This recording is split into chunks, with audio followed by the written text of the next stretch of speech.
They also monitored individual football pundits, individual journalists, politicians, and they had different categories for all these various people: supportive, open-minded, or hostile. And it turned out the domestic abuse charities were assumed to be hostile. So perception to the fore there. The Friday backlash forced to rethink is what Adam Crafton reports. So the Friday backlash forced to rethink.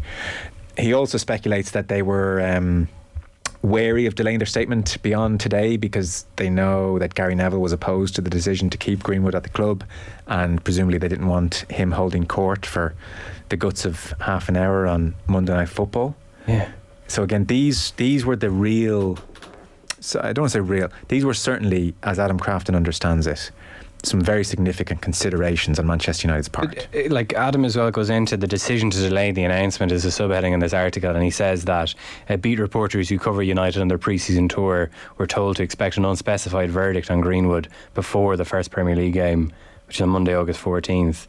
They weren't going to, apparently United weren't going to do it beforehand, according to this report in The Athletic, because they, it wasn't right that they were going to the pre-season tour in America, and that's commercial led, so maybe not a great time to do it.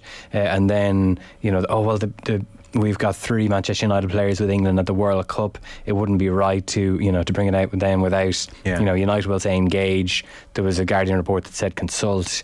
Those are semantics with important differences, but nonetheless, that was apparently one of the reasons why they delayed. There was always a reason not to. That's exactly it. When was the right time to reintegrate him? This is what I cannot understand about this. Like, of course there was going to be the backlash to that we saw after Adam Crafton's reports were first published last week that were triggered. Like, yes. I don't like. There's this belief that. There's this kind of assumption among people that football is just about money, and like they'll get this guy, they'll be a bit, he might be booed his first couple of games, but he'll score a few goals and everyone will forget. I really don't know if that was going to happen. And I know that we say the football is a business, but Manchester United are not just answerable to their shareholders, they're answerable to their fans. And like as a result of that latter fact, and Manchester United is a vital community enterprise. That fact still remains. We saw it in the Super League fiasco, and we see it with this as well. You cannot take decisions in football just to satisfy the shareholders and for money reasons. True.